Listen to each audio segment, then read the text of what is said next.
Well, I think it's time to start. Welcome, everyone. Audience is glad to see everyone still here. Already checked out or made some arrangements to do that. So all the roller bags in the back of the room. The roller bags in the back of the room.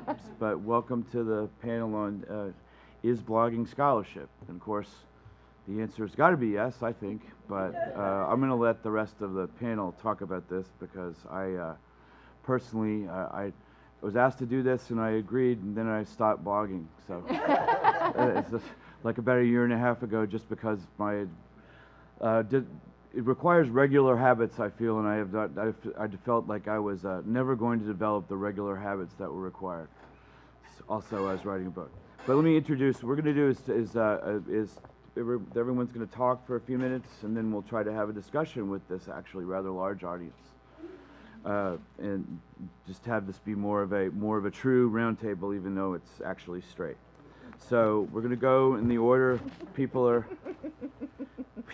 are across the table, and I'll try to get the introductions that way too. So first we have Ann Little, who's a associate professor at Colorado State University, author of Abraham in Arms: War and Gender in Colonial New England, and a bunch of articles and other types of writing, and of course, the key thing, author of a very regularly updated blog, Historian. And then we have John Fia, who's from Messiah College, who is author of It Was America Founded as a Christian Nation. Very key book, actually, for a couple things I had to write, so thank you for that, John. And also another very regularly updated blog, The Way of Improvement Leads Home, which was named after your other book about Philip Fithian. And then we have Mike O'Malley, associate professor from George Mason University, author of Keeping Watch about the creation of Standard Time, and another book, Face Value, about the history of money and value, working on corporations right now, and author of a blog called The Apparetic. Next we have Ben Alpers, who's Oklahoma has the best titles. This is the Excellence Associate Professor in the Honors College. Trying to reach for excellence. Oh, sorry. See, I didn't start it soon enough. Sorry. Exactly. I didn't start it soon enough. Reach for excellence. Reach for excellence. Associate Professor in the Honors College, University of Oklahoma. Working on a book called Happy Days, Visions of the Pre-60s Past and 70s America. And is also edits and writes the U.S. Intellectual History blog, which I believe is one of the few blogs that actually spawned an organization after it, right? Blog first, then organization, and so then you actually have physical meetings, right? That came out of your blog. So the Society for U.S. Intellectual History. And then finally, and person who's not in the program because I basically asked him to sub for me in terms of the speaking part, is Ken Owen, who's assistant professor, at the University of Illinois-Springfield. Writing a book on political community in revolutionary Pennsylvania, but he's also one of the contributors and the host of the podcast for what I'm told is pronounced the Junto blog, a blog of young early Americanists. So with that, what's that? I was told. Well, the writers are. Maybe they're just insulting me. Well, they were just insulting me by. They were just trying to keep me out, but I thought it was up and coming. Anyway, so that's the introductions. Everybody will just go one by one. So, Ann. Okay. Thank you, Rosemary Zagari, for putting this panel together and for inviting me to join you all. And it's great to finally meet some of you in person. My answer to the question, is blogging scholarship, is no, but it can advance and support scholarship. I would argue that blogging is not scholarship because, at least in the case of single-authored blogs, okay, so I'm just speaking from my own experience here, it's not peer-reviewed, right? I just publish whatever the heck I want to. It doesn't mean that blogging is the opposite of scholarship or anti-scholarly. That's again my personal opinion, but it's also grounded in my sense of what history departments, colleges, and universities today are willing to recognize as published scholarship. And my position in blogging is very much to support the careers of junior scholars and give them responsible advice. And I don't want to lead anybody down the garden path here. In an era in which public historians can't get credit for the numberless pages and volumes of unpublished reports that they write, most of which in fact are subject to some kind of peer review, I'm highly doubtful that any bloggers will or even should attempt to succeed in getting their blogging accepted for tenure or promotion purposes as counted as scholarship. So I'd just like to go over a couple of the reasons why blogging is not scholarship, and then maybe some of the reasons as to how blogging can support and advance scholarship. First of all, it's a lot easier and more fun to write a blog post than it is to write an article or a book for publication. A blogger can use informal language, colloquialisms, and even profanity on occasion, if she chooses. And that's as it should be, I think. Blogging is a medium that's about speed, access, and immediacy, rather than precision and caution and a more scholarly temperament. Another reason why blogging is not scholarship. Because of the jobs crisis, the bar for joining a faculty on the tenure track is so high that worrying about the place of blogging in one's scholarship, in one's scholarly record, kind of seems like a very first world problem. And I realize there are probably a lot of people here today working in contingent or temporary positions or in alt-act careers who might see this conversation as being a kind of a rarefied one. In my view, scholars should focus in their early careers on earning the traditional markers of professional achievement. That's not to say that they shouldn't blog through it, but they need to focus on getting the traditional markers like article publications and book contracts and books published and making sure that you're meeting your department's tenure standards. After tenure, of course, you're free to define your careers as you choose, and one might even imagine campaigning for blogging to be acknowledged as scholarship for the purposes of advancement for one's junior colleagues. But trying to change this for yourself while you are on the tenure track, I do not think that that's a very wise way to go. It seems to be a kind of a Sisyphean task. So, just a few thoughts on how blogging can support and advance scholarship, again, speaking from my own experience. First of all, and maybe John, the prolific author of, 3 books and counting? And some of my other colleagues will speak on this, but in my view, the more you write, the more you write. And when I write a blog post or a comment, I'm usually writing in a very different voice than the voice in which I write my academic scholarship, but they're both my voices. I also think that it's a proven thing that if you're in the habit of writing, it's easier to sit down and get back into a major project that you're working on. So when writing is an established habit, I think it's easier to get back into your book and write a couple pages a day on a chapter or an article. So blogging can sort of help, exercise your muscles, maybe kind of like stretching, at the beginning of a yoga class or before running. Being in touch with other scholars and writers also can be incredibly inspiring and very fruitful, because I've always blogged under my own name or only a very sort of light, playful pseudonym. My real life identity's always been linked to my blog. I can talk about my scholarship, and that's been a really productive way to test out some ideas with my blog audience. I've commented in blog posts about classes that I'm planning to teach. I've asked others for help in thinking of books I can assign. I've written blog posts that comment on particular epistemological or historiographical problems that I'm having in my current research and writing, and I get lots of really thoughtful, interesting feedback from readers. And then finally, and this is one that's increasingly important to me, blogging can really strengthen your ties to your existing network and also expand your circle of professional contacts. This might seem especially urgent at mid-career, when a lot of academics find themselves tenured, if you're lucky, and rooted in small towns, possibly parenting young children. And so we may not have a lot of immediate colleagues for us to talk to. It's not grad school in the big city anymore. You might be stuck in Ames, Iowa, or College Station, Texas, or Greeley, Colorado, as I am. And it's a way of maintaining contacts and meeting new people and extending conversations that you can do while your little ones are in bed at night or early in the morning if that's your style, to get up in the morning before you get to the rest of your workday. So, for example, I have a lot of medieval Europeanist colleagues whom I never would have met through the traditional professional channels, who've really been invaluable guides on the book that I'm trying to finish right now, and they've become personal friends in some cases. So that's been just really personally as well as professionally and intellectually enriching. So I'm not urging anybody not to blog. I'm just suggesting that it's probably not something that the historical profession is going to change its views on in the next 10 years, again, mostly because it's not peer-reviewed. Thanks. I agree with everything that Ann just said.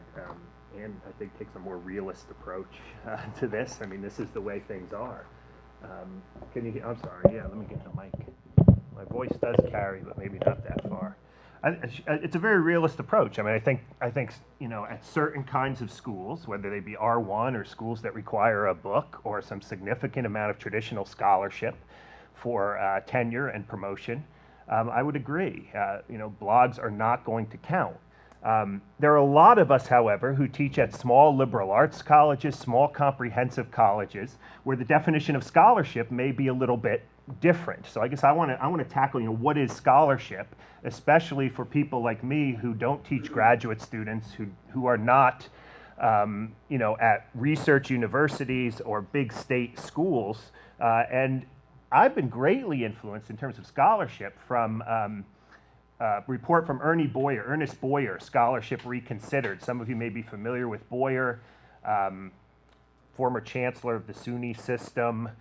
He was the secretary, well, there was no position yet, but he was commissioner of education under Jimmy Carter. That position is now a cabinet position. It wasn't when he was there. Head of the Carnegie Foundation for the Advancement of Teaching, and a Messiah College graduate, I might add, which many of you may not know. But Boyer, in a very seminal piece in 1990 called Scholarship Reconsidered, the priorities of the professorate, some of you, again, may be familiar with the 4 types of scholarship, right? There's the scholarship of discovery, which is what most of us do, you know, as we publish books and with university presses and publish scholarly articles in our field and so forth. The scholarship of integration, which is taking what other people have done, and integrate that kind of stuff, you know, and make intellectual arguments and craft things that other people have done to make sort of synthetic contributions to the field. Scholarship of application, in other words, how can knowledge be applied as a form of public engagement? I think this moves beyond the sort of term service to suggest that, you know, in what ways do we as historians, as historical thinkers, contribute to public engagement? This is not simply, you know, serving on a committee or something to that effect. And then, of course, the scholarship of teaching, you know, not just in the traditional classroom, but in sort of teaching the public, whether they be our students or someone else, about how to think like historians or some kind of historical content. So I teach at a place, and I know there are many other schools in which scholarship is sort of broadly defined, or perhaps tenure and promotion decisions are based upon somewhat of a combination of these 4. So rather than the traditional triad of, you know, service, scholarship, and teaching, it's defined more as these 4 different ways of scholarship and how you're effectively working in all 4 of those areas, or 3 or 4, however many. So I think I did a quick scan of the internet. There are a lot of schools like Messiah College who are embracing this model. There aren't as many as I would like to see, but there are a lot. And in this place, with this model, I think blogging could make a contribution to scholarship. The question of peer review, I think, is a huge one on this. You know, how do we review this stuff? You know, what, you know, if you know, do you have to blog like once a week, or, you know, make, you know, the level of contribution of, especially the way I blog, which is much more kind of journalistically. You know, I just kind of throw things out there with links and riff on them for a couple sentences. I do develop an audience, though, so when I have something important to say myself, at least there's people there who are ready to listen because they check in every day. But I think all four of these, and especially application and teaching, even maybe integration, can be done on a blog. And in that sense, if we were to take the Boyer category, I think blogging definitely can be a form of scholarship. But I think we have to also balance that with the realist approach that, this is not the way most colleges are going right now. So I think I'll just stop there, and I'll be happy to sort of explore this more in the Q&A. But again, how we define scholarship, I think, has a lot to do with what we think about. I think I'm the only person here on the panel who, I don't know if you teach graduate students or not, Ken, I read a few, but I mean, I'm in a sort of small liberal arts, 7 people in my department. I have a very different kinds of standards that I operate under, and I think I may be in my kind of department may be kind of more representative of the sort of rank and file historians out there doing their work every day. So I'm thankful for Rosemary for inviting me and to give my perspective. Thanks. I'm going to say that yeah, I know. I don't think you'll be sorry.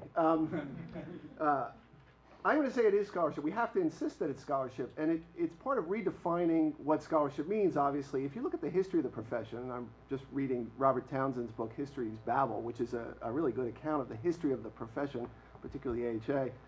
It used to have room for a lot of other different kinds of communication, other forms of scholarly communications. One of the things that stuns me about the profession is that we have basically 3 forms. There's this, and there's the article, and there's the book. And they're closely related, and theoretically, they lead to each other. It's a paucity of imagination that brings us to these 3 highly constrained forms rooted in 19th century scarcities. So it seems to me blogging is very important to redefine scholarship as more of a public role, something with more range and diversity. Now, I do blog posts. They tend to be about 800 to 1,200 words. They tend to be related to academic subjects, and I don't think they count as scholarship. I wouldn't put them up as a paper. They're not the same kind of thing. But they are scholarship. They're a scholar thinking in public about historical subjects, struggling to make meaning. And I think it's related, blogging is useful because it's related to the other astonishing oddity of the profession, and that is the grotesque discontinuity between the way we're taught to read and the way we're taught to write. We're all taught to write as if our reader is a gentleman of leisure in a book-lined study with servants bringing them tea.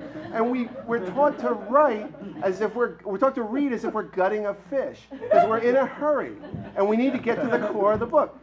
I labor over the prose in my books, and the only person reading them the way I mean them to write is a first-year graduate student who's quickly learning to lose the habit. And you know this is true as well as I do. And if you don't need me, look at the structure of books and acknowledgments.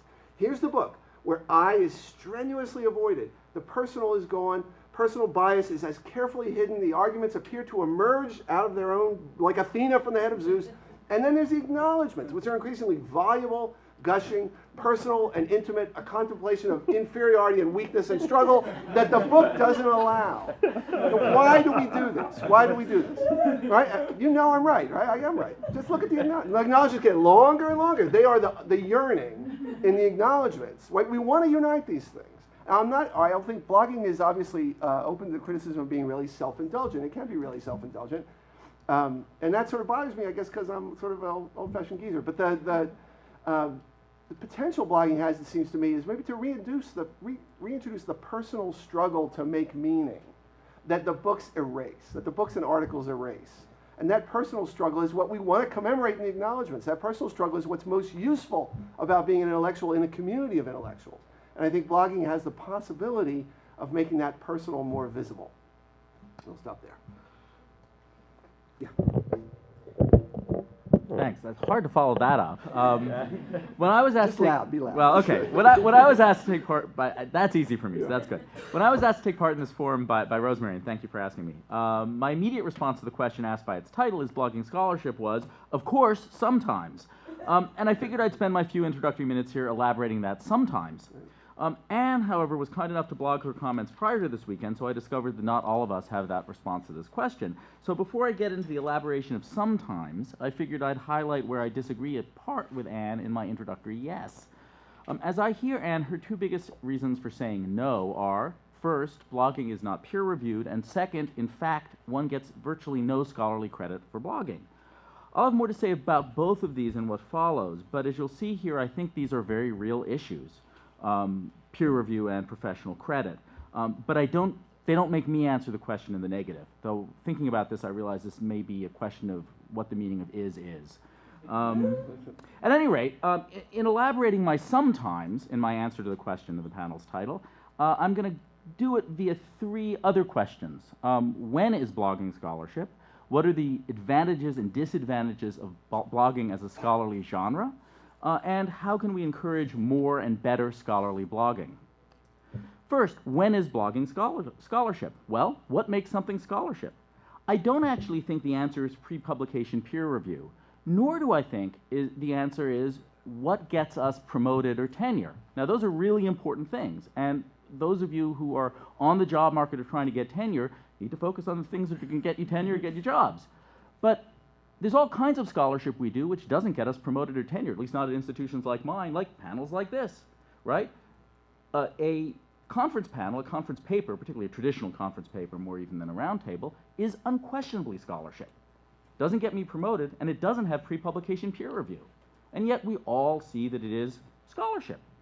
There is some peer review, takes place after the paper is given when you stand up and tell us how dumb we all are. That's peer review.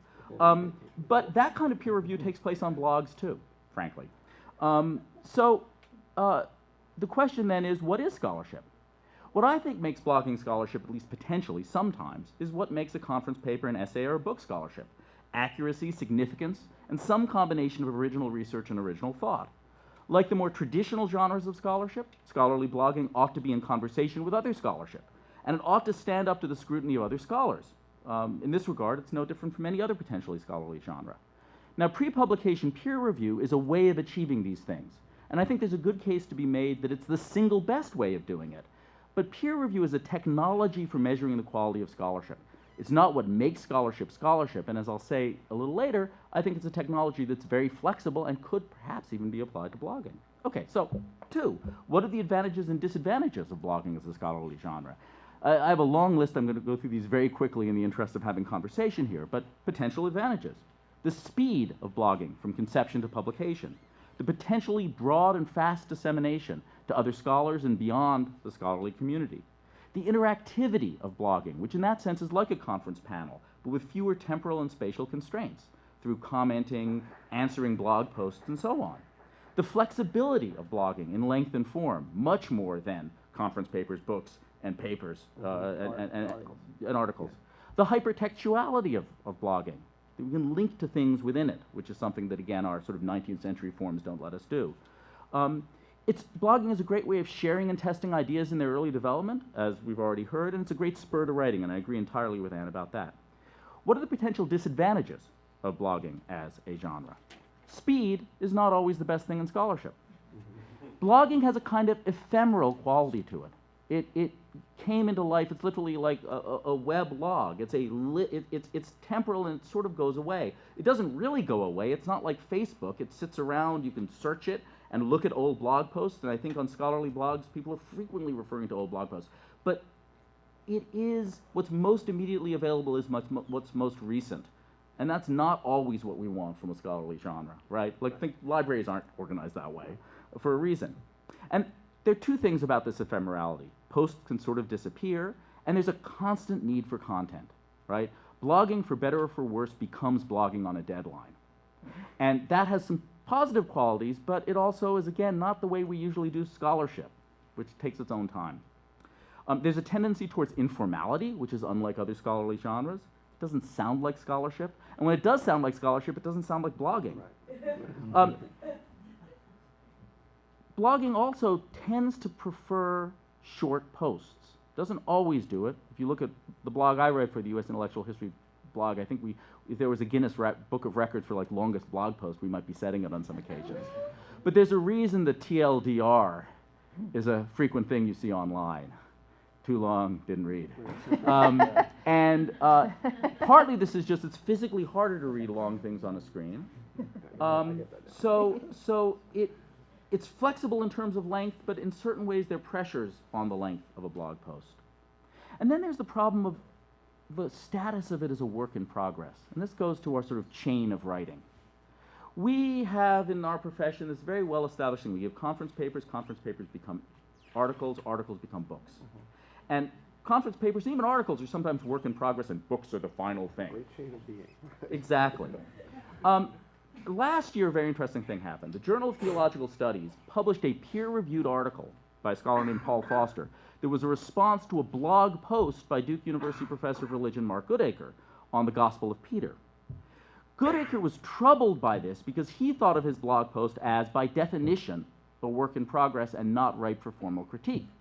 Obviously, the Journal of Theological Studies thought it was a work of scholarship.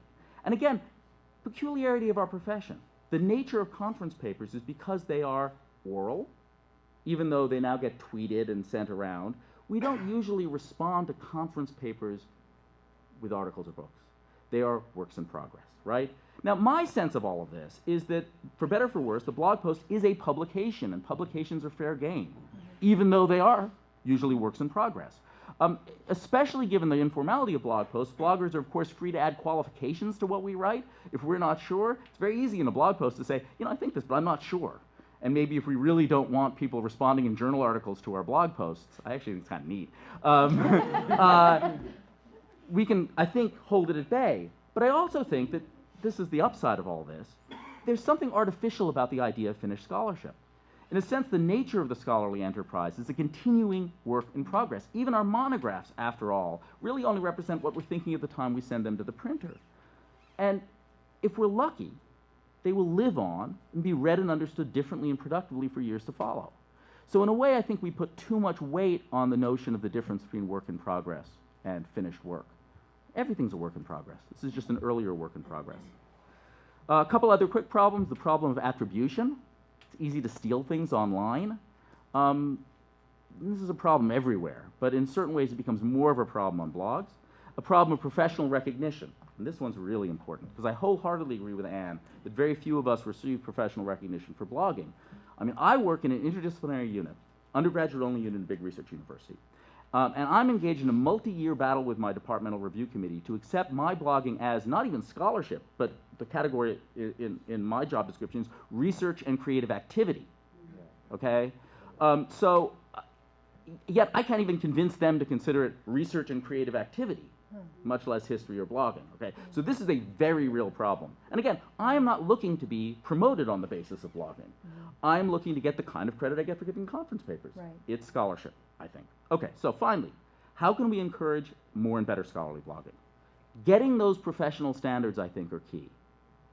Getting a systemized way of evaluating the quality of blogging, and getting a recognized regular way that different institutions will do it differently. And fair enough, we have different jobs. To recognize what blogging is about. And those standards, for most of our scholarly genres, have developed more or less informally. In this day and age, this will probably be a process of formal recognition, and our professional societies have to lead the way here. I know that the AHA is coming up with a new list of standards for digital humanities scholarship. I don't know whether, I think Ed Ayers is in charge of that committee. Right. I hope that committee, Claire, I hope that committee will consider blogging as one of the things they're looking at, because I think we need standards. And I think having standards and if I had a document I could show my departmental review committee and say, look, this is the professional standards of my field, it would be a great help. Peer review is another interesting thing that might be worth playing with. As I said, it's a flexible technology, but it needn't be limited to traditional scholarly genres. Palgrave, you may have seen if you walk by their booth, has started this thing called Palgrave Pilot, which are peer-reviewed, sort of medium, like 10 to 25,000 word, digitally published essays, longer than a journal article, shorter than a book, but peer-reviewed. And no one is going to say that's not scholarship, right? Could we imagine a peer-reviewed blog? A group blog, someone submits a post, it's a short thing, it can be turned around quickly. You have a bunch of other bloggers who are online to peer review it, so the editor gets the post, it's on film history. You send it out to 3 film historians on your list. They have 24 hours to turn it around and say, publish, don't publish, resubmit with revisions. We can do it. If I don't think that's all blogs should be like that, but if we wanted a peer-reviewed blog, we could create a peer-reviewed blog. Peer review is a flexible technology. So that is a problem, but it's not an insurmountable problem, even if we think, and I don't think, that peer review is absolutely necessary for scholarship. because blogging also brings its own ex post facto form of open source peer review. And I think we shouldn't discount this. The comment system, awards like the Cleopatra Awards and so on, they're all a form of peer review too. And in a way, they're very open peer review, right? When I write a blog post and someone says, "You idiot, you got this wrong," the whole world sees this other scholar saying to me, "You idiot, you got this wrong." And so in certain ways, that's even better than the silent, private letter, "You idiot, you got this wrong." So those are the things I think that will improve blogging as scholarship, produce more scholarly blogging because it'll make more professional sense for more of us to do it, and make it part of the way we conceive of scholarship, which I think these last two comments are terrific because, John is absolutely right about the breadth of things that in some sense are scholarship. I've served on the Humanities Council in my state, and scholarship's a very broad category, and then a very narrow list of genres in which we work. Broadening those things out will happen, and I think it's important that blogging has a seat at that table. Shut up with that. Ken. Thanks. Yes, I need to put the microphone. Or change seats. So, Is that going to pick you up? does that pick me up? Yes. Yeah. Okay. I think a lot of what I'm going to say is going to echo a lot of comments that have been made already. I want to offer a much more enthusiastic yes to the question of whether blogging is scholarship. And that may well be because I'm on the tenure track and very much trying to use my blogging as a means of trying to achieve tenure. And thus far, fingers crossed, that seems to be working as a process, although I am fortunate to be working at a university where the Boyer model of scholarship is the standard by which scholarship is evaluated. So I think that probably does make a big difference there. What do I particularly want to pick up on and emphasise? Peer review would be one of those things. I blog under my own name, the rest of the bloggers at the Junto blog under their own names. We are junior in the field, but also visible within the field, and if we write something, people will associate the quality of our work with what we put on the blog. And I think that is its own form of peer review. It's not quite the same as standards for an article, but at the same time, the standards by which blog posts are judged within the wider community, I think, are different from the way that an article or a monograph would be done, and the difference between the standards by which they're evaluated, I think, accounts for that difference in pre or post publication peer review. Another thing is, I don't think that blogging is ever going to replace articles or monographs as scholarship, but it does account for a lot of things that we do as historians, that there isn't really any other avenue by which that traditionally gets recognised. There's a lot of things that we engage with. I mean, in particular, I think reading journal articles, unless we're actually writing something very specifically in that field that's based on our own research, we're not going to write anything that is formal in response to a journal article. It will inform our broader scholarship, but in terms of direct engagement with the article, that doesn't happen so much. It's much more indirect in the way that we work in the field, and yet in conversations that we have at conference papers, in conversations that we have after seminars, recent articles form a huge part of that discussion. And I think it's a really important way of trying to broaden out some of the scholarly activity that we do, that unless we can find a way of working that into a monograph, doesn't really get formally rewarded in any sort of personnel process or in any sort of jobs process. We've been trying to do that at the Junto. We've had some agreements with Early American Studies to get an article in advance and prepare responses from people that are working on relevant topics to some of the articles. And we, fingers crossed, I guess there are people here that will agree or disagree. We think that's been pretty valuable in terms of developing that sort of discussion of articles that I've been talking about. Something similar with books as well. We've been able to get more engagement with authors in terms of having a review and then a question and answer session with the author of a book. There's other things I'd like to do more of and probably need to think more about doing.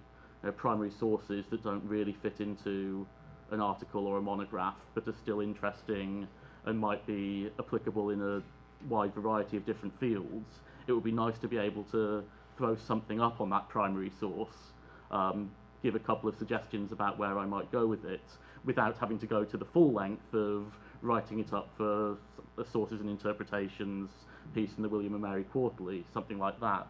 I think that facilitates the sort of discussions that we all agree that blogging is particularly useful for. The creation of a network and the sustenance of a scholarly community I found incredibly valuable in my own work. And I think that we can do that not just in terms of maintaining links between scholars in disparate locations, but actually bringing that into a form of scholarship that can be recognised. There's one other thing that I do want to throw up that I don't think has been mentioned yet, and that is the question of the permanence of blog posts. Insofar as it doesn't have quite the same formality as a bound printed copy of a journal that is going to live in a library and be easy to trace. If there is a problem with web hosting or anything like that, blog posts can disappear. And that means that a lot of what I've been talking about as valuable contributions to scholarly discussion therefore disappear within a footnote chain. I know there is a British MP who prints out all of his blog posts, puts them into a bound volume, and then submits them to the library at All Souls College, Oxford, so that they can be recorded for posterity. And that seems to be tremendously old-fashioned, and it certainly plays into this MP's reputation. At the same time, there does seem to be a value in thinking of something like that, in which valuable contributions to scholarly discussion can have some form of permanence that is less clear through means of digital publication. And I realise that is a much wider question than just related to the question of whether blogging is scholarship, but I think it feeds into some of the unease that those who aren't engaged with blogging have about the medium. It seems more ephemeral than the standards that we normally publish by, and that's something I think needs to be addressed by the profession if we're going to have success in recognising some of these different forms of blogging as scholarship.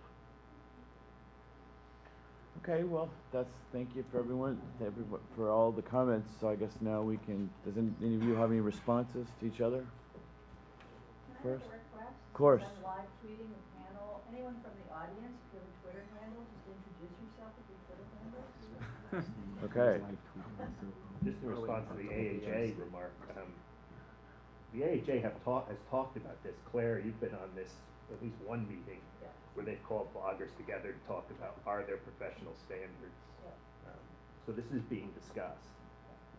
I want to say I don't want there to be professional standards, because professional standards will lead to standardization, right? The thing I like about the blog is the liberating quality of it. If it's standardized, then it's going to be with the problem I already was complaining about, the 3 forms of discourse that are allowable. And I'm skeptical that I understand about tenuring, and that's a real problem, and I don't have a solution to it. It's incumbent on, again, comfortable tenured geezers like myself to make the case and by example of blogging as scholarship that other people can use.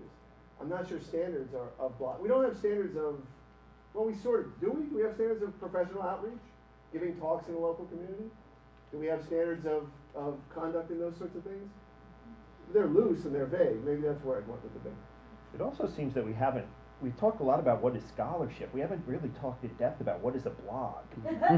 Right.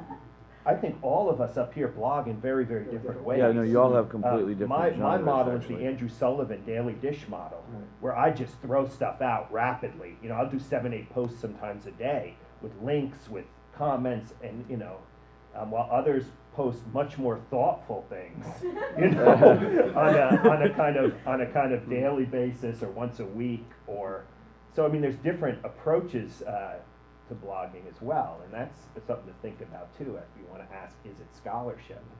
Okay, we have an audience question. Yeah, sure. Yes. I'm Jillian 6475 on Twitter. I I'm I not thought you doing looked familiar. I'm not doing a good job of live tweeting this content. I did want to say, I'm a historian, but I'm also a librarian, and my blog, which I'm very shy about, has been an attempt for me to open up space to think scholarly, but I wouldn't call it scholarship. And so when I hear about standardizing it for tenure requirements, I do think about those of us who are not dealing with that kind. I mean, this is definitely not scholarship for a librarian, what I'm doing. And so I sort of agree with you in terms of let's keep it kind of fluid, because that gives someone like me an opportunity to have a space to talk about my historical scholarship without, I'm not concerned about tenure in that field, though I am concerned about tenure as an institution. But I really like the fact that blogging kind of lets me have a kind of space that I actually don't have so much of in my professional life. So I just want to kind of say something on being, I noticed there was tweeting about, you know, this is tenure and tenure docs, not the whole of people who are doing historical blogging. So hi. Yeah, can Oh, I sorry. just like weigh in quickly? I didn't say this, and I should have said this. I certainly didn't want to be read as suggesting that scholarship equals good, right? I mean, I think there's lots of blogging by scholars that isn't scholarship, but is very good, and I wouldn't want to discourage. So that I would hope that if we were to sort of define what kind of blogging counts as scholarship, this would in no way crowd out important and excellent blogging being done by people who happen to be academics that isn't scholarship. That's fine too. So I just want to make sure that I wasn't read as suggesting that. Yeah. So I think here we have the next hand. Me. So I'm A.M. Wisnett on Twitter, and kind of I related. was responding. Yeah, to your point there about the librarians. I'm a historian who's in an all-tac position, so I'm not in a faculty position. Very interested in those questions of what the historians are doing who are not in faculty positions. And my only point really is to just sort of say, I hope this whole discussion does not have to be sort of ruled by the rules of tenured or tenure-strained faculty and what counts for that career path, which is increasingly a minority, or but it will be probably a minority career path for advanced trained historians. We haven't even talked about public historians and other people who are in, quote, the profession.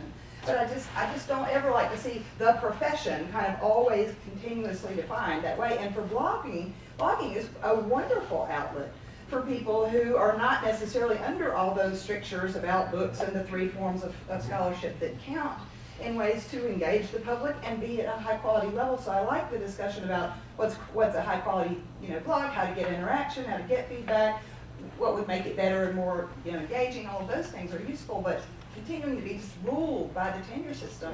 I want to read this quote that I didn't get from the Townsend book, which I recommend. I mean, one of the points he makes is as the profession got more professional, it got more professorial. The AHA in the 20th century gradually pared its ambit of responsibility down to the interests of college professors and monograph writers, arriving at a point by World War II when teachers at the secondary and collegiate levels, specialists in the archives and historical societies were essentially defined out of the larger project and voted with their feet by leaving the organization. And that's the point where there are three forms that are allowable expression. Tenured radical.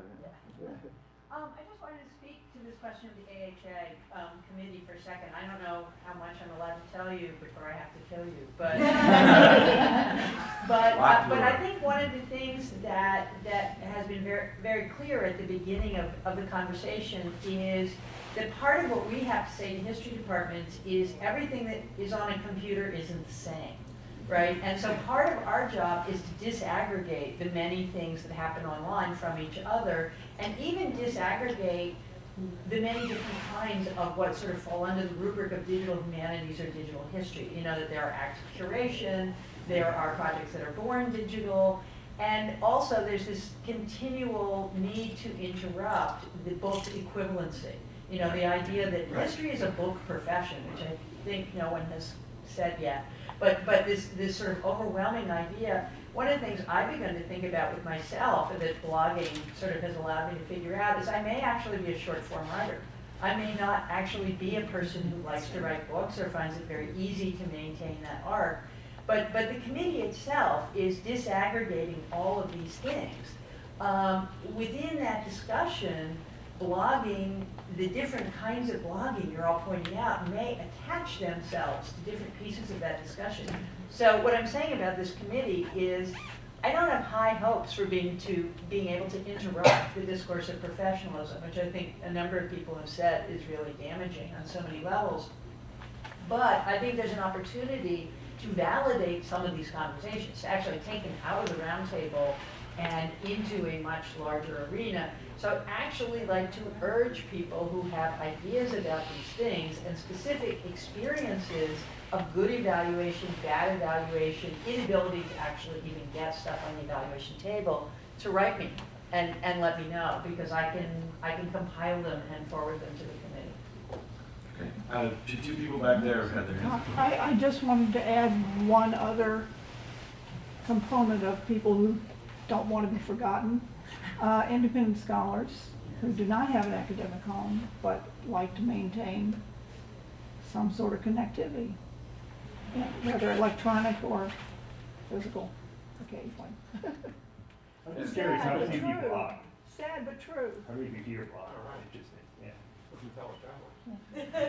So, yeah, there's someone in front. So. Yeah, I have a couple of comments, I guess, and I don't have a Twitter handle. I don't, and I have to admit too that it would never have occurred to me to read a history blog. Right, the only blogs I read are about running, and so and so what I wondered was because I've become interested in this, but. Do you find yourself kind of trapped in, you want to talk about, the new Kesha album, but you can't because this is blog for historians, and so you can't put that anywhere. So do you find yourself kind of trapped by sort of the blog itself? Two, what about the economics of this? And, there are a lot of things I'm not paid to do, and this seems like another thing I would not be paid to do. And what about opportunities when you are paid to do it? So when Amazon wants to put a link up there, or other, are you like okay? Are you okay with that idea? And three, I guess, for me, I just sort of think about, if I were going to blog about things, they would be about things that I would not feel comfortable saying. If I write about animals, I would be, let's burn down all zoos, and that sort of thing, on the blog. And so I wouldn't want that up there for my committee to come back and see, oh, John is this person. And so maybe you go under another name, maybe I'll wait a year, you but get credit for it by definition. Yeah, I don't want that kind of credit, So I'm interested in how any of you have dealt with these. I think you asked a really interesting question about, do we ever feel trapped in our history blogs? And this is where I, as a sort of single author blog, I can do whatever the heck I want. And I do write about whatever I want. However, my writing on the blog, I wouldn't say it's trapped by my intellectualism or my training as a historian. I use that to interpret things like modern day politics or a pop culture phenomenon or image or video or something like that. So I feel that single author blogs are very flexible, very personal, and we can sort of write about whatever we want to. But as you know, I'm not necessarily looking for professional credit for my blog. I think it's some credit, but it's not the credit that's ever going to get me promoted to full professor. But I don't know about multi-author blogs. I'd be interested in hearing Ben's perspective on that. I do a single author blog too. I'm an employee of the state of Virginia. I think I have an obligation to the citizens. I don't do overtly political stuff. I don't do strongly political stuff. The politics is generally secondary to the historical argument. And I think that's very conscious. There are lots of things I don't blog about because I think the late Roy Rosenzweig used to say, our job is disseminating information. We're being paid to disseminate information. You could make an argument we should give our books away for free rather than pretending that they're going to be bestsellers, which the titles always suggest we're pretending. That it's part of the job. It's part of the job to write as widely as I can about historical subjects about which I have something reasonable to say, or useful to say. Speaking from the point of view of my blog, a number of the bloggers who blog at USIH have separate personal blogs. And the thing about blogging is it's very hard to make money off blogging, but it's also very cheap. Blogs are free, and so if you want to blog anonymously about some things, great, have another anonymous blog. I do think that if we are interested in getting some kind of professional credit for blogging, segregating the things that we tend to have professional credit for makes some sense, though I also agree with Mike that we should have a capacious sense of what we get professional credit for. And part of the, to me at least, part of the reason you want professional credit isn't that it'll get me an extra few points on my annual evaluations, but that I am getting paid to do this by the state of Oklahoma, and I'd love the state of Oklahoma to recognize this, that this is part of me fulfilling my job. And again, that wouldn't be blogging about anything, though, like Ann said, there's a kind of, I feel like, the old joke about the Popular Front, about the Daily Worker, do a class angle on the basketball game. You can do a U.S. intellectual history angle on Kesha, if that's what you want to do. And if you did it seriously, then that would be. So we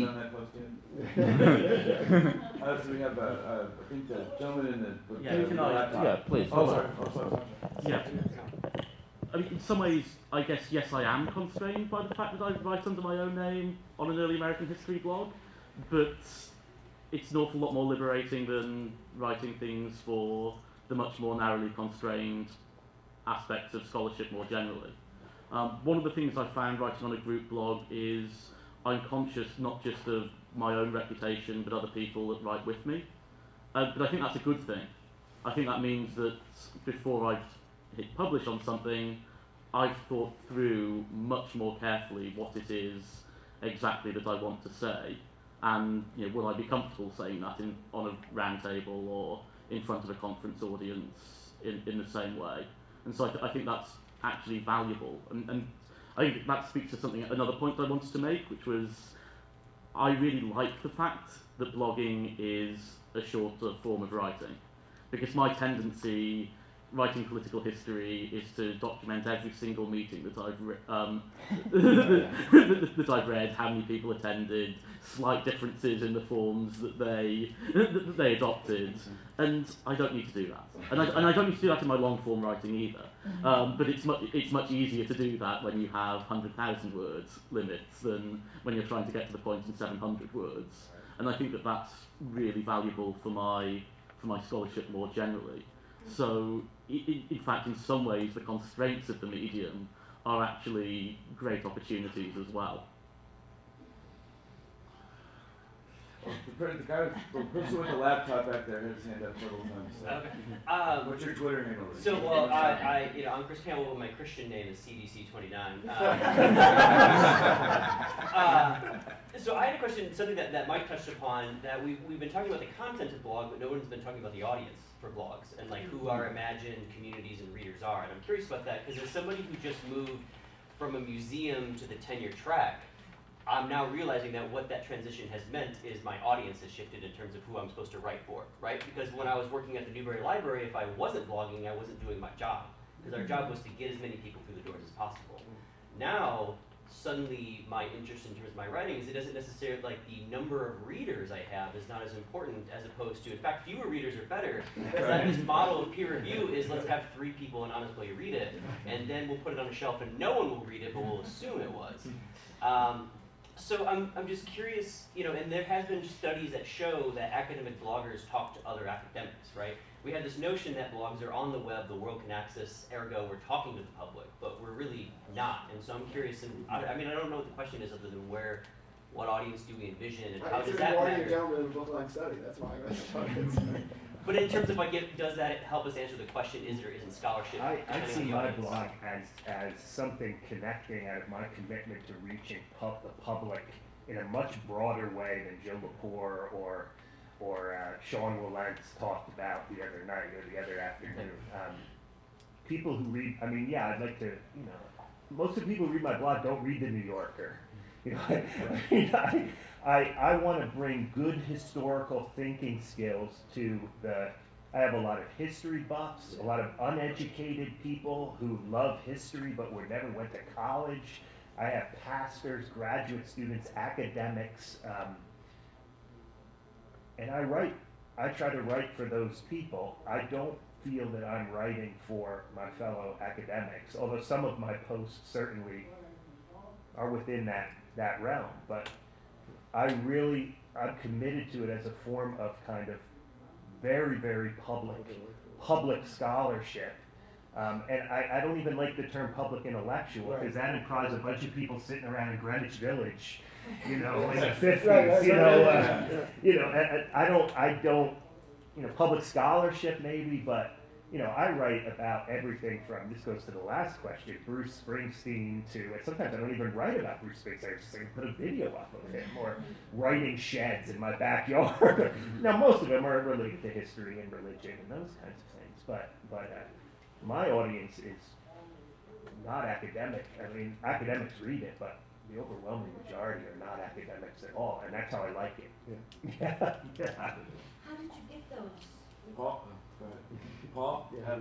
So, What's your Twitter name? oh, I'm Mr. Side Table, sorry. Mr. Side Table? Mr. Side Table. It's a long story. This has been a fantastic conversation, but all of you have been talking about the stuff that you write on your blogs as sort of scholarly output, or sort of an early version of an interpretation of something.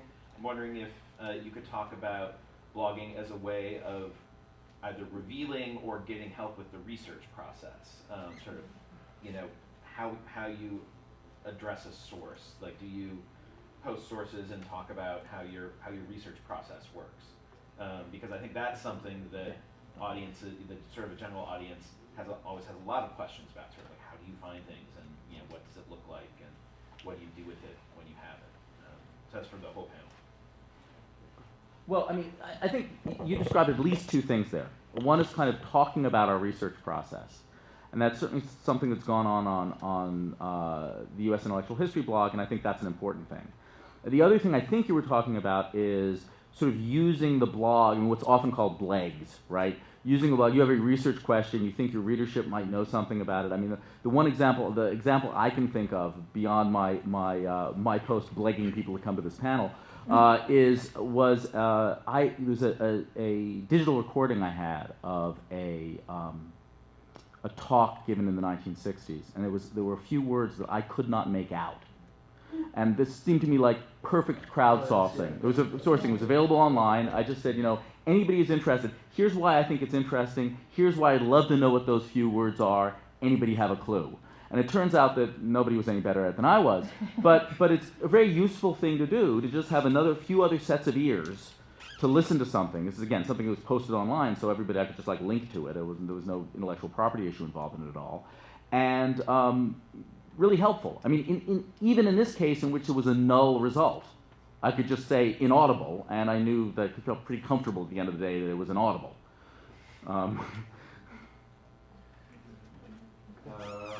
Nancy. Yeah, I had a meeting yesterday for the editorial board of the Journal of American History, and they were talking about setting up a blog. Didn't they have that conversation last year too? Yeah, I don't think it's gone much further. It seems to me the thing they were obsessed with was about the reputation of the journal. That the blog would have to have kind of a separate name. You didn't want to, tarnish the reputation of the journal by having a direct link. And then who should be allowed, should only members be allowed to participate? How are you going to police the blog? And that's about as far as it went. So, I don't even know if they set up a blog, it would address the questions of establishing standards. You talked about establishing some kind of standards where you at your institution would somehow think blogging is more reputable. It seems to me that what would be created here is not going to be anything close to what you're doing. So, I'm not quite sure. I'm just wondering what you would think about that. There's blogging, and then there's the desire for some kind of community, right? A community of scholars, and they're not quite the same. I haven't had that much luck making blog posts that are around research questions that engage a community of fellow researchers. I'm not sure the blog format does that. It's really good at sharpening your thinking about something you're working through. It's incredibly good at that. Just the exercise of writing, as Ann said. But I don't think the blog is the right format for building a community of people all doing research on, you know, colonial coinage or something. I don't think it works for that. Something else like a forum works for that.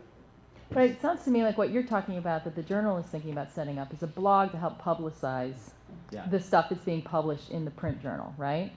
And I don't understand the sort of constipation in, you know, contemplating that. All they need to do is take a couple of the grad student interns to sort of scroll through the comments every morning. If somebody's making inappropriate comments on maybe an article that engages race or sexuality in a way that pisses off a member of the general public, you can just delete the comment or, you know, clean it up or whatever, you know. It's not that hard. It's really not that hard. And it seems like it might be a productive and useful way. I mean, I was just commenting to Claire Potter last night or early this morning because we've been sharing a hotel room, yes. But, you know, basically, if stuff is not on the web, it's like it doesn't exist, you know? And so I think the journal would really profit from having a space to sort of help promote itself. That's what they want, and they're also afraid. But yeah, you know what? What they should be afraid that they're not going to get an audience. That's what they should worry about. Get an audience, get a couple of troublemakers in it. Start, you know, worry about the troublemakers when they show up, but just worry about getting a space where people are, you know, clicking. But the blog promoting the JH is like the wrong. It's like I can't find the word. It's a mismatch. You're sending the wrong kind of reader to the wrong kind of object. You know, like the person who wants to read the JH already knows about the JH. It's not like some guy's gonna, oh, I saw this incredibly good scholarly monograph. It's gonna get them too long. No, yeah. We were talking about the fact that our memberships have been interrupted every once in a while, right? Yeah. Well, no, I mean, I know that the Journal of American History exists, but it might benefit me to have something pop up in, you know, my RSS feed or, you know, on my blog roll that reminds me, oh, there's a new edition of the journal out. I'll check through it. Maybe, yeah, exactly, yeah. The other thing that I found with blogging is that the only way to start a blog is to start it. You can spend a lot of time thinking, but if you look at almost any blog, in almost any field, whether it's running or pop music or history, the voice of the first 10 posts is very different from the voice 2 years down the line, and it's something that you just have to work out, and it's because of the informality of the medium that it takes a while for that. You also don't know who the audience is going to be. You know, one of the questions was about how do you work out which audience you're writing for. I would love to know more about what the audience was. You've got those that pop up in the comments, which is less than 10% of the actual number that actually read. You've got maybe the odd person that sends you an email related to what's going on. And other than that, we've got visitor statistics. And that's it. So, you know, that level of engagement is something that's important as well. Couple people in the middle, behind you. Used to have been for a while. Jonathan Den Hartog, Jaden Hartog, 1776. Might be an indication of where my historical lies.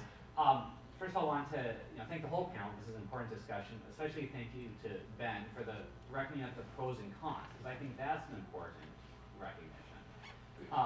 And so I wanted to ask a question kind of on the challenges or the issues to confront for everybody. And I ask this as a blogger myself, so this is a friendly question.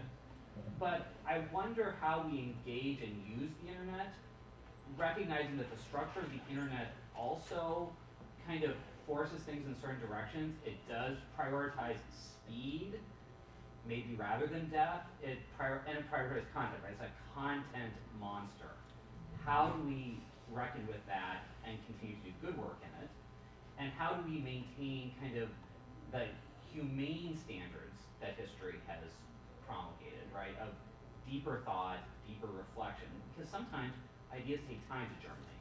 And I think this is a challenge of how we continue to think deeply in a kind of very fast-paced medium. Well, let me answer that in a very simple and concrete way. From a group blog perspective, the key for us and what sort of moved our blog from being a kind of fairly dead place to being an active place was realizing that you need to have something show up basically every day. So finding people who are willing to blog once a week and assign them a day. And if you have an absolutely steady stream, if every once in a while somebody misses a day, it's no great disaster because readers know that they will usually be able to find new content if they go back there. If a blog goes dead for a few days, people go away and forget it exists. And so I think in a group blog, the simplest answer to that question is numbers. And the more people, I mean, we have 10 people blogging for us now, 9 to 10. And we want full build out, we think is 14. Then we'd have 2 people per day on most days. If every once in a while someone doesn't blog, that's fine. We also have guest posts all the time, which your assignment as a blogger on a day is to, preferably every week, get something up on the blog. And it could be a guest post. It doesn't need to be something you're working on. And that's the way we answer that sort of content monster problem. But it's a very real problem. And I'm in awe of the people who keep active personal blogs, because I could never do that. So it's a very good question. Well, could I address that a little bit more too? Because I think this kind of goes back to the question that the runner blog guy asked. The part of your question, which I thought was excellent, which we didn't address, was about the economics of this. And Ben made the comment that blogs are cheap, but your time is valuable. My time is valuable, right? Who's got the time to do all of this uncompensated labor for which, at least I anyway, don't expect professional credit, at least in terms of advancement in my institution? I would say that blogging and tweeting is a kind, and this also goes to the independent scholar and the alt-ac AM Wisnet. I've seen you in my Twitter feed, I think. Yeah. What's your first name? I'm Ann. Ann. Oh, okay. Yeah, I can remember that. All right. So I think this also goes to that question, which is, I guess, what I've been giving talks lately to grad students about is building a professional identity online, and blogs and Twitter are really useful for that. That's something that can move with you, however you want to, wherever you want to take your professional career. You can build an identity as a scholar online, as an individual, as a professional with various kinds of expertise. And so it is uncompensated labor, unless you put ads on your blog. I don't do that myself, but even then I don't think people make that much money off of them. It is uncompensated labor, but I think if you look at it as kind of a newer fangled way of updating your resume, and just kind of curating your online identity is something that can be professionally useful to you. Just real quick on that, I make money indirectly off my blog. I don't do ads or anything, but I promote. Some people say too much, but I promote my stuff. Yeah. And I say I'm speaking here. Here's my book. Here's the new review of it. And I get invited for speaking engagements just based on stuff that I, and they pay. Presses want you to do that now. That's true. I could actually write a book review. Presses send me books. I mean, every major monograph in the field, I got a stack of books. If I could afford to pay for the postage to send them to people, I could be running, and all they want is an image of the book and maybe a little bit of the jacket. Not even a review. A link to the website. Yeah. I got stacks. Yeah. Not a couple of things that Anne said.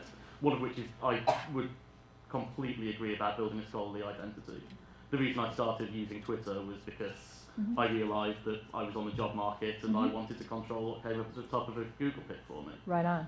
And that was very important, and I got asked about it at my job interviews, but it was very much part of convincing people of who I was. The other thing would be on the independent scholar side of things, which I think there was sort of a worry in the early questions that this was going to professionalise blogging too much. Insofar as there's professional standards, they're already reacting to the sort of innovation that's going on without regard for professional standards in the first place. And I think that that's going to continue regardless of whether there's professional standards or not. And in fact, one of the reasons I think there has been such innovation is that it has allowed a much wider conversation over scholarly activity than has previously been provided for. So I wouldn't think that it's a particular problem if there are standards that says this counts as scholarship, tenure committees, have a look at this, because the people that are engaging in this want to have those conversations with a wider audience. Okay, I wanted to speak directly to this point, because I can tell you actually what the economics of it are, and part of this I'm sure rests on the fact that I do have a tenured job at a New York institution, but I just heard from my accountant yesterday, and last year I made over $10,000 in speaking and writing fees that were directly connected to tenure in which people wanted me to come to their campus to be tenured radical. And so, I know, Colbert, it's actually not who are you? really Yeah. interesting.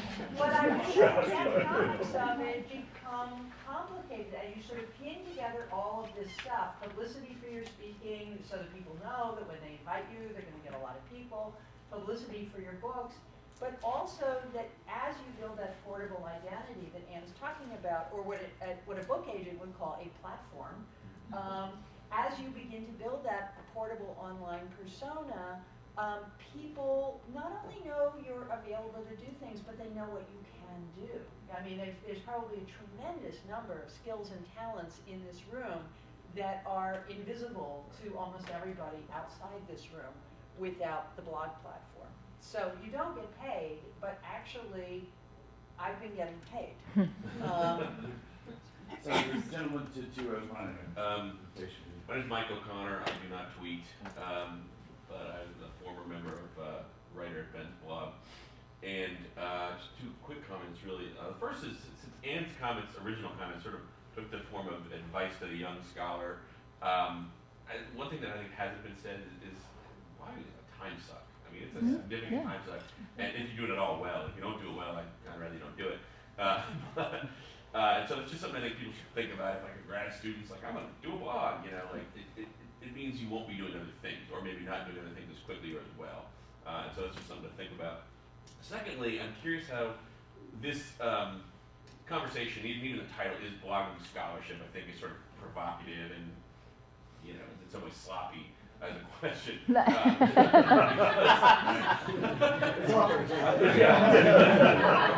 else is.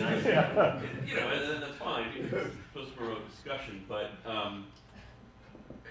it presupposes, I think, or even this discussion is presupposes to some extent, a tremendous unity in notions of other things that are scholarship. Like everyone seems, oh, the book's the scholarship, and everybody knows that. But in fact, they don't. I mean, historians routinely, like, you know, shit all over airport books, you know, and I think that's almost weird how much passion people have. Historians have. We're looking down on historians they imagine are not doing truly, you know, historical work, however they define it. So that's very real. I mean, articles, a long-form journalism article, say, you know, that Sean Lentz does stuff like that, like the New Republic, will write, you know, 20,000 words or something every once in a while. And, you know, is that scholarship? I don't know, but I think there's an argument that it is, and there's an argument that it's not from some people. And I think you could say the same thing about blogging. So I wonder if this is just the way that it is, that whether blogging or publishing books or whatever else, it's just always going to be sort of a gray area that people are just going to push back and forth on and so get good work out. I guess that's not a question, I'm sorry. So if you have any comment about that, I'd love to hear it. Do you guys, or there's other people, there's some other, one back here had her hand up a while back. I wanted to bring the conversation back to. You have your hand? Oh, yes, Kara Burnage, at Burnage. I'm in the OAH hashtag stream. So I want to bring a conversation back to graduate students, because so far the conversation has been focusing on individual single author blogs. I know that we've got group blogs too, but single authors who are established scholars. And so I'm curious, because you all have a wonderful following, and certainly a very deserving following, based on your persona as a scholar, what do you tell your graduate students about personal blogs or blogging? And what, the question of whether or not they should, perhaps, but even beyond that, because in my graduate training, I started at a time when I was told not to do any blogging whatsoever. But by the time I finished, my advisors were telling my younger peers to blog like I did, because they saw how helpful it was to be a part of a group blog. Like, I think Junto and, well, obviously for obvious reasons, I think USIH is doing a wonderful job, because I've written for it. So I found it really energizing to my scholarship, and my advisors recognized that. So I was wondering, since you haven't spoke to it yet, what you tell your graduate students about whether or not they should blog or how to blog. I would know whether they think they're right. You know. I'm always surprised how most of our graduate students are not that interested. They have much more convention. I keep expecting that a younger generation is going to kill me as a dinosaur, and instead I keep saying, no, try something new. I would tell them to blog all the time, because it just sharpens the hardest part, right, is trying to come to words for something that you don't understand. That's so hard. It took me, I didn't understand what I was doing in my first book until 20 years later. It's very hard to figure out what you're trying to do, and writing about it is the best way to figure that out. That's what Ann said. That's absolutely right. I guess a kind of follow-up question could be, is blogging dead for your students? Not whether or not they should, but it's because the personal blog, there's so many. Are you telling them to go into different avenues instead? I think it might be, that might be right, yeah. I've talked to in fact, for the first time, my colleagues are teaching a digital history course, and I came in and talked about blogs and social media. And I've been invited to different universities to talk about this. I'm not getting paid as well as Tenured Radical, though, so I really need to talk to my agent about my speaking fees. Anyway, my imaginary agent in my mind. But I think you raised a really good question. I think in part Mike O'Connor kind of answered your question, which is that, recognize that the blogging is a time suck, right?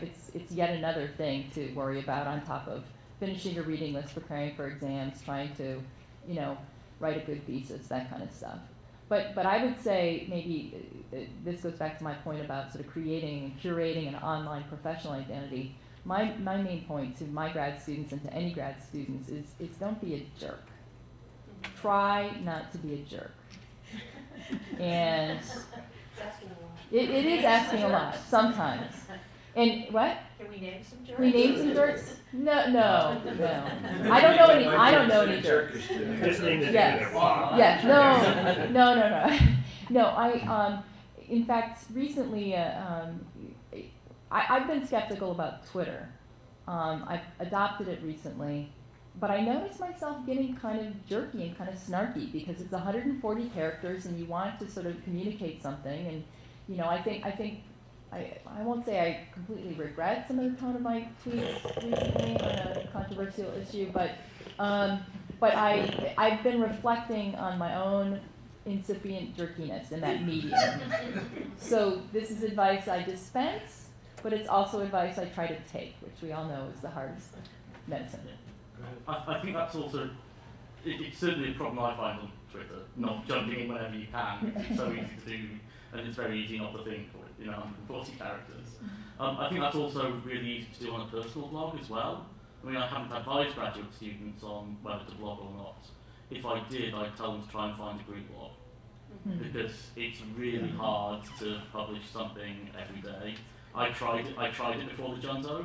I tried doing it once every week, and I didn't do it. And there's two reasons for that. One of which is I didn't have enough to say to be interesting over 800 words every week and to actually think about it. Secondly, being in a group meant that we have much more conversations, and therefore that's sparking off ideas. I write more because I write on a group blog than when I try to write individually. But the other thing is, and I think John and Anne both spoke to this, to build up a regular audience, and you need it as well, you have to publish regularly. The more regularly you publish, the more likely you are to be writing too quickly. And the more likely you are to be writing too quickly, the more likely you are to say something stupid or jerkish or bad. It's funny because when you asked that question, my first thought was, I don't know, graduate students, this is an issue, but actually it is an issue because many of the people who write for the U.S. Intellectual History blog are graduate students, and it comes up for them.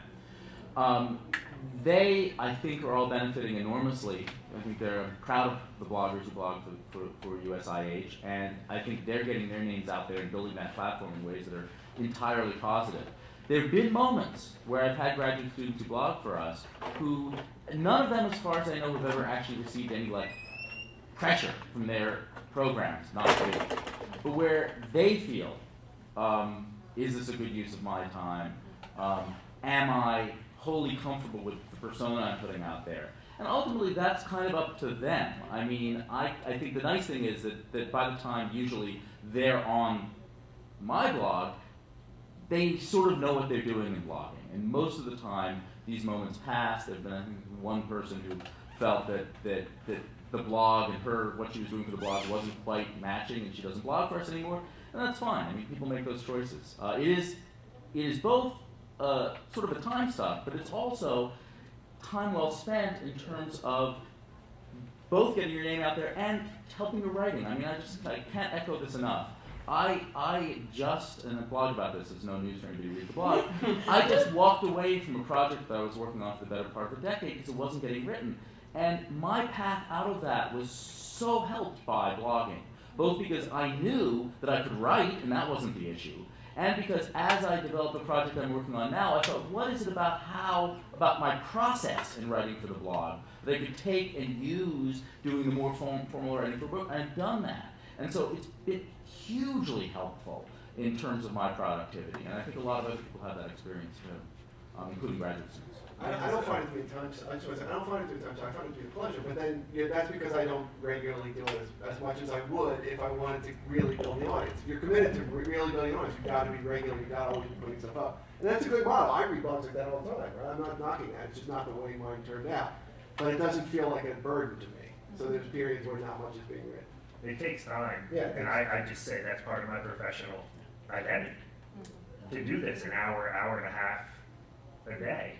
And that's just what I do. My institution has been amazingly supportive. I actually have an intern on my blog. Oh, wow.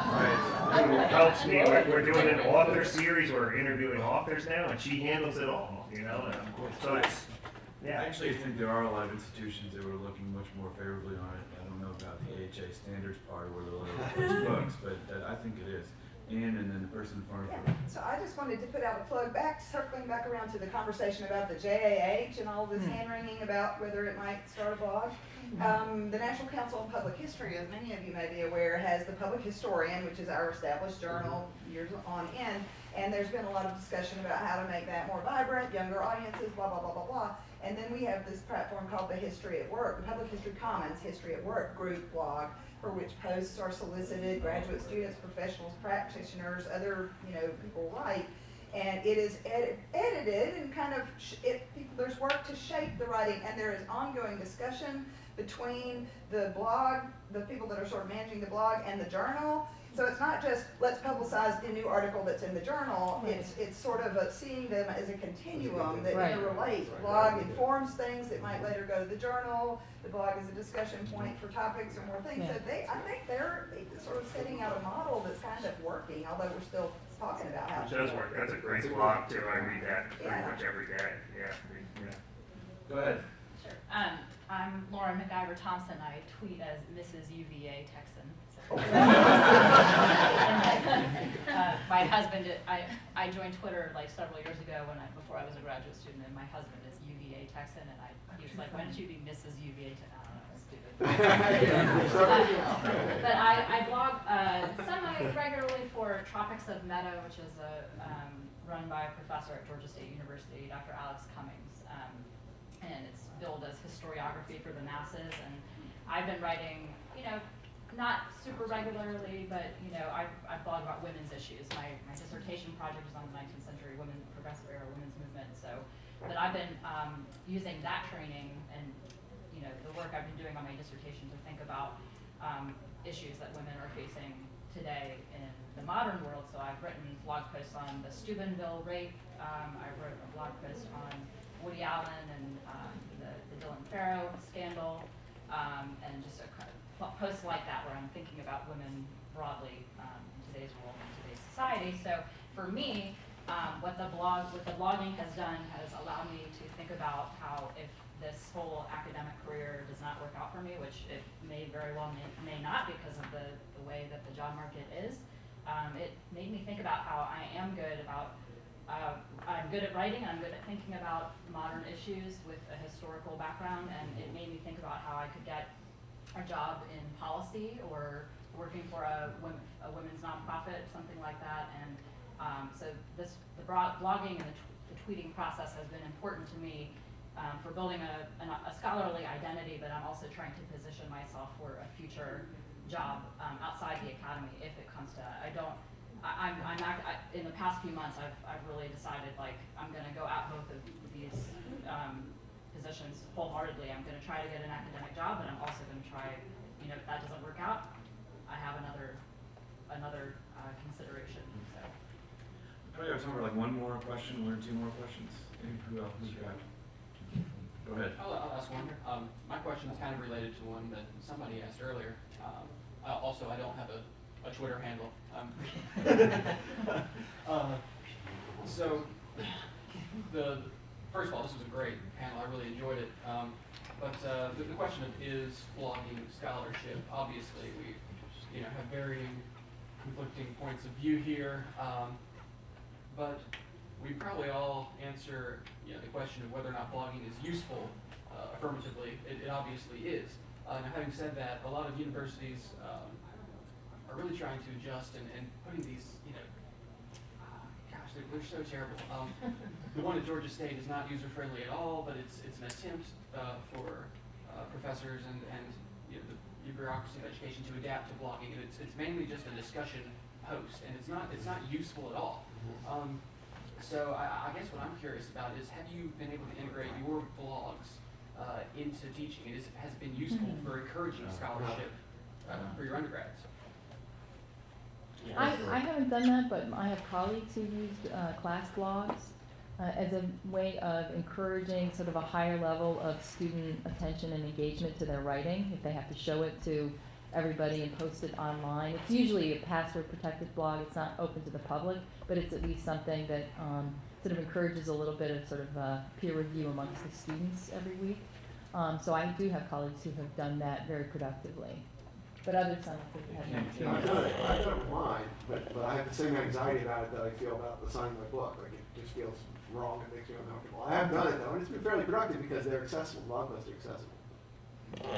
Yeah, I don't use it as assigned reading, but I will often tell students I write on this, or we've done a podcast on this topic, or something like that. And it's one thing that surprised me, and I've actually had comments while I've been here as well, that other professors have used our blog and they've had the same experience, is that the students kept reading it. And the students kept reading it. The student kept reading it, or kept listening to the podcasts. And they come up to me now and say, I really enjoyed the last podcast, or as I was told yesterday, they send emails to their professors saying, have you seen this latest post? I think you probably find it interesting. And I was flattered and very surprised to hear that, but it's, I think, possibly speaks to some of those things that we've commented about, the informality of the medium. It makes a lot of things more approachable than it would be in, say, setting a 4,000, 5,000 word piece on historiography, to have that digested into 750 words. That is a really good starting point. And yes, I think it's really useful in terms of student engagement with teaching. Well, this is sort of banal. I feel like Mike does. It feels like teaching my own book. I don't teach my own book. I don't teach my own blog. I'd be delighted if people did use it that way. I have tried class blogs and had no luck with them whatsoever, but I have colleagues who've done very well with class blogs. I have actually once guest lectured in a class on digital media where my blog was like, the assignment for the day, and I was like the sort of show and tell. And that was interesting, but that's not my own teaching. So, yeah. Well, that was a thank you to the panel and the audience for great.